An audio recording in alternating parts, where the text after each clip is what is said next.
Hello! You are watching The Garden Corner Show. We are a show where we're crazy passionate about everything garden that we know of.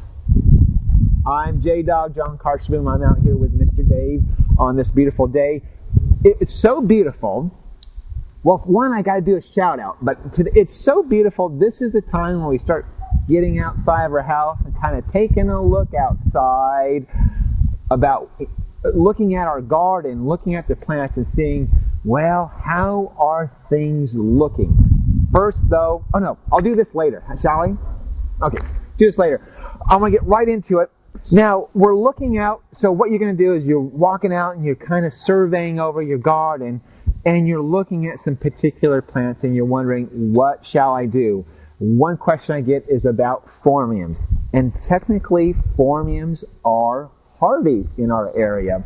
But what happens is, oftentimes we'll get cold and dry. Cold isn't bad. Dry isn't bad. Cold and dry is terrible. But not just for phormiums. It can be on something very, very tough. Escallonia, rhododendrons, normally that do really, really well in our area. And if you think back in our wintertime, that we did have a spell of a week, almost 2 weeks, of cold, really cold and dry.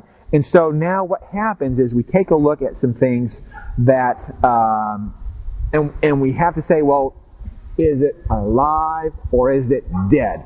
First question. Now, you never can make anything come back to life. At least not yet, anyway. So, on phormiums, here's what oftentimes happens. Now, this has gone through 2 consecutive tough winters, but this is oftentimes what happens even in one winter, is that the physical snow just breaks a lot of branches or breaks a lot of leaves. And once it's broken like that, it don't ever come back straight up again. So, and this is a type of phormium that's much more upright.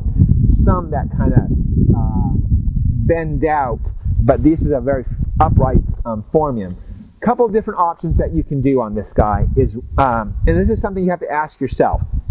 One is, now, if what happens is you can pull this out, so you can clean it up like that. Choice is to either get rid of it or to cut it back and see what happens. Let me warn you ahead of time that if you do decide to cut it back, just cutting it straight up. Now, if it's in this worse of a, if it looks this bad, this is something I would probably cut all the way through. Oftentimes, you'll only get a few leaves that are winter beaten. If that's the case, then just go through and clip those particular ones. If it's a lot of it, clip the whole thing back. Here is the kicker, though, is that you won't see any difference in this phormium until late summer. So if you have that kind of patience, certainly cut it back and just wait.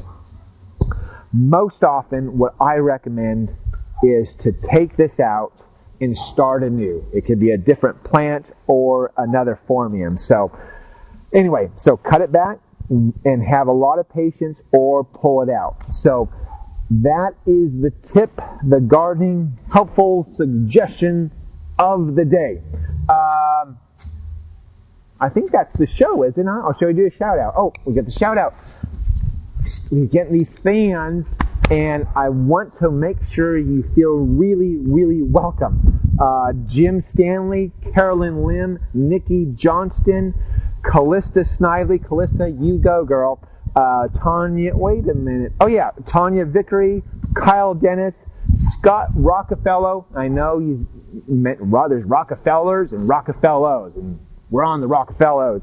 And Colin, Paula, Christian, and Cole Tochik. Welcome, guys. I'm glad you're on the show. Hey, and one more thank you to, look at this, to Sarah Meyer. I was out at her house today. We were walking through. She's got a brand new craftsman style house, and we were walking through her garden. She was telling me about her dreams and hopes, and and how to go about accomplishing that was very exciting. But what was even more exciting was she had some fresh baked goods. This is the chocolate almond sucre torte.